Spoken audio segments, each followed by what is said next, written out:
बच्चों, I am Rashmi, your maths teacher. तो इस वीडियो में आज हम सॉल्व कर रहे हैं हमारी एक्सरसाइज 7.11 का सबसे इंपॉर्टेंट क्वेश्चन, क्वेश्चन नंबर 16 और सबसे लेंदी क्वेश्चन भी है आपका। तो क्वेश्चन इज आपको इंटीग्रेट करना है 0 to pi log 1 plus cos x dx। तो हम पहले तो इसको आई लेट कर लेते हैं और सबसे पहले हमें क्या देखना है, लोअर लिमिट। तो लोअर लिमिट आपकी यहाँ पे क्या है, 0। तो जो हमारे पास हमारी प्रॉपर्टी नंबर 4 थी हम वही लगा लेते हैं यहाँ पे कि 0 to a F X D X equal to आपका क्या होता था, 0 to a minus X, F of a minus X D X. हम ये कैलकुलेट यहाँ पे कर लेते हैं और दोनों क्या यहाँ पे आते हैं, इक्वल आते हैं। तो i इक्वल टू ये है, तो ये प्रॉपर्टी लगाने के बाद अब हमारा i यहाँ पे क्या चेंज हो जाएगा, तो 0 to pi log 1 plus cos pi minus x, A minus x ना, ए यहाँ पे कितना है पाई, तो ये हम लगा लेते हैं पाई माइनस एक्स, यहाँ पे कर लेते हैं ब्रैकेट बड़ा और ये dx हो गया। तो कॉस पाई माइनस एक्स कौन से क्वाड्रेंट में आएगा, तो ये 0 और ये पाई, ये वाली पाई होती है ना, पाई माइनस एक्स मतलब सेकंड क्वाड्रेंट में आएगा। तो सेकंड क्वाड्रेंट में आपका कॉस क्या होता है, नेगेटिव होता है, तो ये आपका यहाँ पे बन जाएगा i equal to 0 to pi log cos pi minus x, यहाँ पे क्या हो जाएगा 1 माइनस कॉस एक्स हो जाएगा। तो ये आपका हो गया 1 minus cos x D x हो गया। ठीक है, तो ये हमारा पहले वाला आई था, ये हमारा दूसरा वाला आई है प्रॉपर्टी लगाने के बाद में। तो इन दोनों को हम यहाँ पे क्या कर देते हैं, ऐड कर देते। तो ऐड करने से क्या हो जाएगा, log m plus log n, तो log m plus log n, log m into n होके ये थोड़ा बहुत कुछ यहाँ पे क्या होगा, सॉल्व होगा, क्योंकि आगे log है और इंटीग्रेशन ऑफ log करने का फॉर्मूला हमें नहीं पता है। तो हमें कुछ भी करके यहाँ से क्या करना है, log को हटाना है। तो या तो हम log को हटा लें या log के साथ यहाँ पे कोई कांस्टेंट आ जाए, जैसे 2 आ जाए, 3 आ जाए, इस तरह से कोई आ जाए, हमें ऐसा काम करना है। तो वो स्ट्रेटेजी माइंड में रख करके हम चल रहे हैं। तो यहाँ पे हम कर लेते हैं ऐड 1 प्लस, हमने यहाँ पे क्या कर दिया, 2 कर दिया। तो 1 प्लस 2 करोगे तो क्या हो जाएगा, 0 to पाई इसमें भी है, इसमें भी है, तो हमने कॉमन लिख दिया। dx इसमें भी है, इसमें भी हमने कॉमन लिख दिया, और इन दोनों टर्म को, इसको और इसको हमने यहाँ पे क्या कर दिया, ऐड कर दिया। अब इसको हम थोड़ा सॉल्व करें और लेफ्ट से लेफ्ट ऐड हो गया, i प्लस आई 2i हो गया। तो 2i equal to 0 to pi log m plus log n log m into n हो गया। तो ये log m कितना है, ये रहा 1 प्लस कॉस एक्स, n कितना है, तो 1 माइनस कॉस एक्स आपका dx हो गया। a plus b a minus b, यह भी आपका और सॉल्व होगा, 0 to pi log a plus b a minus b, तो 1 minus a square minus b square, तो 1 स्क्वायर 1 हो गया, माइनस बी स्क्वायर यानी कि 1 माइनस कॉस स्क्वायर एक्स हो गया, और ये dx हो गया। तो 1 माइनस कॉस स्क्वायर एक्स आपका यहाँ पर क्या होता है, साइन स्क्वायर एक्स होता है। तो ये आपका यहाँ पर हो गया log sine square x dx हो गया।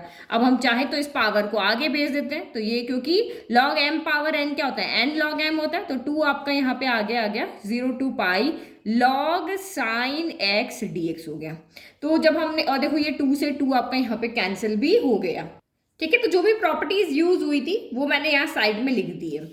अब हमारे पास 2 से 2 कैंसिल करके ये बच गया, लेकिन अभी भी हमें इसका इंटीग्रेशन करना नहीं आता। जैसे हमें इसका डायरेक्ट इंटीग्रेशन करना नहीं आता था, वैसे ही यहाँ तक आने बाद भी अभी भी अब इसका इंटीग्रेशन हमें डायरेक्ट करना नहीं आता है। तो इसको हमें और आगे सॉल्व करना पड़ेगा।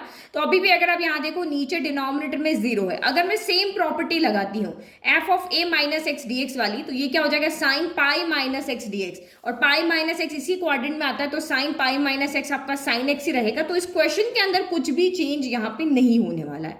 तो प्रॉपर्टी 4 यहाँ लगाने से हमें कोई फायदा यहाँ पे नहीं है। तो मैं यहाँ पे क्या करती हूँ, जो हमारी प्रॉपर्टी थी डबल वाली, जो कि एंगल को क्या करती है, हाफ करती है, तो वो हाफ एंगल वाली प्रॉपर्टी लगाते हैं। ठीक है, तो मैंने यहाँ पे 5th वाली प्रॉपर्टी लिख दी है कि 0 to 2 है। तो 0 to 2 है यानी कि इसको हम यहाँ पे कैसे लिख सकते हैं, अगर मुझे इसको डबल एंगल में बनाना है तो मैं यहाँ 2 से मल्टीप्लाई 2 से डिवाइड कर देती हूँ। तो यहाँ i इक्वल टू क्या हो जाएगा, 0 to 2 इंटू पाई बाय 2 हो जाएगा, बल्कि 2 से 2 कैंसिल हो गया, फिर से पाई बचेगा ना, बट ये 0 to 2 है। a कितना हो गया, यहाँ पाई बाय 2 हो गया, और ये आपका कितना बच गया, log sine x D x. क्योंकि वो वाली प्रॉपर्टी यहाँ लग नहीं रही थी इस एंगल के अंदर, तो इस एंगल से क्या होगा, क्योंकि इस एंगल से ये साइन एक्स का साइन एक्स ही रह रहा है, तो मैंने इस एंगल को ही चेंज करने के लिए क्या कर दिया, एंगल हाफ प्रॉपर्टी लगा दी। इससे क्या होगा, 2a का a बन जाता है, यानी कि ये एंगल क्या बन जाएगा, पाई बाय 2 बन जाएगा। तो ये प्रॉपर्टी आपकी क्या कहती है, 0 to 2a F X D x के लिए आपको F of 2a minus x निकालना है। तो F of 2a minus x यानी कि F of pi minus x हम यहाँ पे निकालेंगे। अगर वो एफ ऑफ एक्स के इक्वल आ जाता है तो ये कैलकुलेट करेंगे, अगर वो माइनस एफ ऑफ एक्स के इक्वल आता है तो हम ये कैलकुलेट करेंगे। और मुझे पता ही है कि यहाँ पे ये आएगा, क्योंकि sine pi minus X sine X ही होता है, तो ये वाला एंगल यहाँ पे हमारा बन जाएगा। तो यहाँ पे लिखो हियर यार आपका एफ एक्स कितना है, तो हमें f of two A minus x निकालना ना, तो एफ ऑफ एक्स यहाँ पर कितना है आपका लॉग साइन एक्स है, तो हम यहाँ लिख लेते हैं लॉग साइन एक्स हो गया। नाउ कैलकुलेट करो F of two A minus X, तो F of two A minus X हमें निकालना है, तो वो कितना है एफ ऑफ टू ए यानी डबल एंगल कितना है, तो पाई है, ये तो हमने आधा कर दिया ना, तो टू ए कितना है, वैसे इसका मतलब भी पाई है, तो ये हो गया पाई माइनस एक्स हमें यहाँ पे कैलकुलेट करना, तो निकालो log sign pi minus X, तो आपको पता ही है साइन पाई माइनस एक्स कौन सा क्वाड्रेंट, ये वाला क्वाड्रेंट, यहाँ साइन पॉजिटिव होता है, तो ये आपका लॉग साइन एक्स आ गया। तो यानी लॉग साइन एक्स हमारा क्या था, एफ एक्स था, तो हमने यहाँ पे क्या देखा, hence f of two A minus x equal to यहाँ पर एफ एक्स आ रहा, तो इसका मतलब हमें ये वाली कंडीशन ट्रू हो रही है, दैट मीन्स हमें ये कैलकुलेट करना है। तो अब ये सेम रहेगा, बस एंगल यहाँ पे 0 2 यानी 0 2 क्या बन जाएगा, पाई बाय 2 बन जाएगा। ठीक है, तो मैंने लिख दिया कि 2 times 0 to pi by 2 log sine x dx हो गया। अब आप यहाँ पे देखो, अब हम फिर से ये वाली प्रॉपर्टी लगा सकते हैं, क्यों, क्योंकि साइन 90 माइनस थीटा यहाँ पे क्या हो जाएगा, कॉस थीटा हो जाएगा, तो हम इन दोनों को ऐड करके यहाँ पे कुछ और इसको कुछ सिंपल इंटीग्रेशन फॉर्म में चेंज कर सकते हैं। तो अब हम यहाँ पे कौन सी प्रॉपर्टी लगाने, प्रॉपर्टी नंबर 4। ठीक है, चलो स्टार्ट करें प्रॉपर्टी लगाना। तो ये आपका यहाँ पे कितना हो जाएगा, लेट वही लेट आई इक्वल टू ये है, देन अब हमारा आई क्या हो जाएगा, फर्स्ट सेकंड हम पहले वहाँ ले चुके हैं, इसीलिए इसको थर्ड लिया, तो ये 2 हो गया, फिर ये आपका 0 टू पाई बाय 2 हो गया, ये लॉग हो गया साइन एक्स की जगह अब क्या लिखना है, ए माइनस एक्स, तो यहाँ ए कितना है पाई बाय 2, तो ये आपका हो गया sine pi by 2 minus x dx हो गया। तो sine pi by 2 minus x क्या होता है, sine 90 minus theta first quadrant में कॉस थीटा हो जाता है, तो ये 2 pi by 2 log cos x कितना हो गया, dx हो गया। इक्वेशन नंबर हम 4 ले लेते, तो अब इन दोनों को हम यहाँ पे फिर से क्या करेंगे, ऐड करेंगे, तो यहाँ पे लिख लेते 3 प्लस हमने किया 4, तो वही आई प्लस आई अगेन कितना हो गया, 2i हो गया, 2 आपका पहले से बाहर, जो दोनों में है ना वो कॉमन है, इसमें भी है इसमें भी है, तो ये हमने बाहर ले लिया, फिर इसमें इंटीग्रेशन कॉमन है तो हमने बाहर लिया, 2 प्लस 2 4 मत कर देना, और ये आपका कितना हो गया लॉग साइन एक्स यहाँ पर है, फिर प्लस लॉग कॉस एक्स हो गया, और dx भी हमारा कॉमन है तो हमने बाहर कर दिया। तो अब देखो log m plus log n कितना होता है, तो लॉग m इंटू n होता है, तो 2i equal to 2 0 to pi by 2 कितना हो गया लॉग m इंटू n, यानी लॉग साइन एक्स, ये क्या हो गया cos x हो गया। तो अभी भी ये इंटीग्रेशन की फॉर्म में क्या है, नहीं आया है, तो अभी भी हमें बहुत यहाँ पे टिकड़म लगाने पड़ेंगे, लॉग को हटाना है, तो क्या करें, साइन एक्स cos x का तो कुछ होगा नहीं, लेकिन मेरे दिमाग में एक फॉर्मूला आ रहा है कि साइन 2x जो होता है वो कितना होता है, 2 साइन एक्स cos x होता है, तो मैं क्यों ना यहाँ पे एक 2 का डिवाइड कर दूं और एक 2 का मल्टीप्लाई कर दूं, मैंने 2 से डिवाइड भी कर दिया और यहाँ 2 से क्या कर दिया, मल्टीप्लाई भी कर दिया, तो ऊपर वाला क्या बन जाएगा, साइन 2x बन जाएगा, तो 2i equal to 2 0 to pi by आपका 2 हो गया, और ये कितना हो गया लॉग साइन 2x बाय कितना हो गया 2, और ये dx हो गया। ठीक है, तो ये यहाँ नहीं आएगा ना, यहाँ तक आएगा क्योंकि ये चीज एक है। ठीक है, तो लॉग साइन 2x बाय 2 हो गया, तो अब यहाँ पे आपका फिर से एक फॉर्मूला बन गया, देखो कैसे, लॉग m अपॉन n क्या होता है, तो log m अपॉन n होता है log m minus log n होता है, तो साइन 2x का अलग चला जाएगा, 2 के साथ ये अलग चला जाएगा, इस 2 से हम इस 2 को भी यहाँ पे क्या कर देते हैं, कैंसिल कर देते हैं, तो i इक्वल टू आपका कितना हो गया 0 टू पाई बाय 2 हम अलग कर देते हैं, log m कितना है, तो log साइन 2x है, और log n कितना है, तो log 2 हो गया, और यहाँ पे आपका dx हो गया। तो देखो ये तो हमारा कांस्टेंट हो गया, तो देखो हमने इसमें से कुछ एक अलग यहाँ पर निकाल दिया। ठीक है, तो इसका इंटीग्रेशन हमें आता है, तो हमने दोनों को 0 टू ये इंटीग्रेशन दोनों के साथ सेपरेट यहाँ पे कर दिया। अब इसका इंटीग्रेशन तो हमें आता है, कांस्टेंट का क्या होता है, x हो जाएगा, वैल्यू ये लिमिट्स आपकी पुट हो जाएगी, सॉल्व हो जाएगा, लेकिन इसका क्या करें, लॉग साइन 2x का क्या करें, जैसा हमारा क्वेश्चन चल रहा था वैसा का वैसे यहाँ पे हो रहा है, तो यहाँ इसको सॉल्व करने के लिए हम क्या करते हैं, मैथड ऑफ सब्सटीट्यूशन लगाते हैं। देखो कैसे, हम इस 2x को यहाँ पे क्या मान लेते हैं, t मान लेते हैं, तो ये देखो मैंने इसको माना t, लेट की 2x इक्वल टू मेरा क्या है, t है। ठीक है, तो आप इसको डिफ्रेंशिएट करोगे तो 2x का क्या हो जाएगा 1 dt बाई dx, तो 2dx इक्वल टू कितना हो जाएगा, dt आ जाएगा। फिर हमें dx ही है यहाँ पे, इसमें तो हम कुछ नहीं कर रहे, इसका तो हमें इंटीग्रेशन पता है इसलिए इसको हम छेड़ ही नहीं रहे, हम इसकी बात यहाँ पे कर रहे हैं। ठीक है, तो यहाँ dx ही है, 2 तो यहाँ है नहीं, तो हम dx की वैल्यू रखते हैं, dx इक्वल टू कितना हो गया, dt बाय 2 हो गया। अगर हमने यहाँ वेरिएबल को x को t में चेंज किया है तो हमें यहाँ लिमिट्स को भी चेंज करना पड़ेगा, तो अगर इसको हम देखते तो यहाँ से x की वैल्यू कितनी आ रही है हमारी, t बाय 2 आ रही है।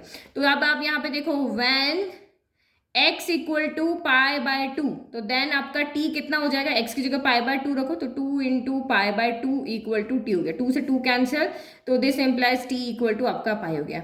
जब x इक्वल टू आपका यहाँ पे 0 है तो आप 0 रखोगे तो ये आपको सामने दिख रहा है कि t इक्वल टू भी कितना आ जाएगा, 0 आ जाएगा। तो ये हमारी यहाँ पे क्या हो गई, लिमिट हो गई। चलो अब इस लिमिट को पुट करते हैं। तो ये हमारा यहाँ कितना चल रहा था, i चल रहा था, आई ले लिया। अब लिमिट आपकी x 0 तो t 0, x pi by two तो t कितना हो गया, पाई हो गया। और ये कितना हो गया, log sin t dx की जगह कितना हो गया, dt बाय टू है तो 1 बाय टू आगे ले लिया, ये मैंने dt ले लिया। और माइनस का log 2 integration of 0 to pi by two dx हो गया। एक साथ इंटीग्रेट करेंगे तो अभी भी ये हमारे इंटीग्रेट करना नहीं आता है, बट एक चीज यहाँ पे अगर देखो तो ये मैंने जो पीछे बनाया था ना, ये सेम वैसी फॉर्म बन गई क्वेश्चन की। ये देखो 0 to pi log sine x D x, 0 to pi log sine t d t, only x का फर्क है। 0 टू पाई लिमिट सेम है, लॉग से लॉग सेम है, साइन से साइन सेम है। यहाँ टी है, यहाँ एक्स है, यहाँ डी टी है, यहाँ डी एक्स है।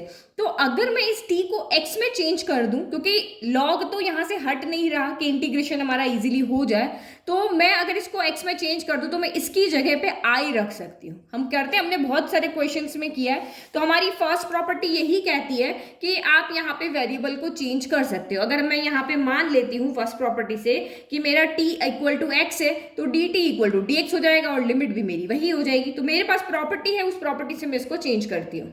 ओके, तो मैंने ये प्रॉपर्टी यहाँ पर लिख दी। तो ये प्रॉपर्टी लिखने से अब i इक्वल टू कितना हो जाएगा, 1 by two integration of 0 to pi log sine x, ये हो जाएगा dx। और ये तो आपका अभी तक एज इट इज चल रहा है, 0 to 2 integration of pi by two dt चल रहा है। अब हम यहाँ पे इसको मैंने स्टार नाम दे दिया है, तो इस स्टार से हम इसकी वैल्यू यहाँ पे रख लेते, तो वो कितनी हो गई, i हो गई। तो लिख लेते हैं यहाँ पे from star i equal to 1 by two, ये i हो गया। हम इंटीग्रेट नहीं कर पा रहे थे तो इसको हमने फिर से क्वेश्चन की फॉर्म में ही चेंज कर दिया। तो ये आपका log 2 हो गया और इसका इंटीग्रेशन dx है ना, dx का इंटीग्रेशन x हो गया और ये 0 और ये पाई बाय आपका 2 हो गया। अब हमें i की वैल्यू निकालनी है तो इसको उधर भेज देते। तो ये i माइनस का 1 बाय टू कितना i हो गया और ये आपका यहाँ पर कितना बचा, तो माइनस का log 2 और ये हो गया x की जगह पाई बाय टू माइनस का क्या हो गया, यहाँ पर 0 हो गया। ठीक है, अब क्या करें, यहाँ पे इसमें से i कॉमन ले लें तो कितना बचा, 1 minus 1 by two equal to minus का log 2 और ये मल्टीप्लाई में ना पाई बाय 2 को। चलो एक में से आधा गया तो आधा बचा, यानी i इंटू 1 बाय टू बच गया। और इधर हम क्या लिखते हैं, माइनस का पाई बाय टू log 2 हो गया। अब दोनों के डिनोमिनेटर में 2 यहाँ पे है तो इसको हम काट देते हैं। तो i इक्वल टू यहाँ पर आपका कितना हो गया, माइनस का पाई log 2 हो गया। एक मिनट आंसर देखते हैं। यस, पीछे हमारा यही आंसर आ रहा है। तो देखा कितना लेंदी क्वेश्चन था कि हम इसको बार बार लॉग को हटाने की कोशिश करते थे, क्योंकि लॉग का इंटीग्रेशन डिफरेंशिएशन आपको पता है, डिफरेंशिएशन ऑफ लॉग एक्स क्या होता है, 1 अपॉन एक्स होता है। बट इंटीग्रेशन नहीं पता तो हमने हटाने की बहुत कोशिश की नहीं हटा। तो फिर से हमने इसको क्वेश्चन के फॉर्म के बीच में आई की फॉर्म में चेंज करके और हमारा इंटीग्रेशन करके और हमारा आंसर यहाँ पर हम लेकर के आ गए। तो ये क्वेश्चन को आप 1-2 बार प्रैक्टिस करोगे ना तो आपको अच्छे से समझ में आ जाएगा। ये आपके मैक्सिमम मार्क्स का जो क्वेश्चन आते हैं उससे रिलेटेड ये क्वेश्चन है। तो इस वीडियो में हम एक ही क्वेश्चन सॉल्व करेंगे। Thank you.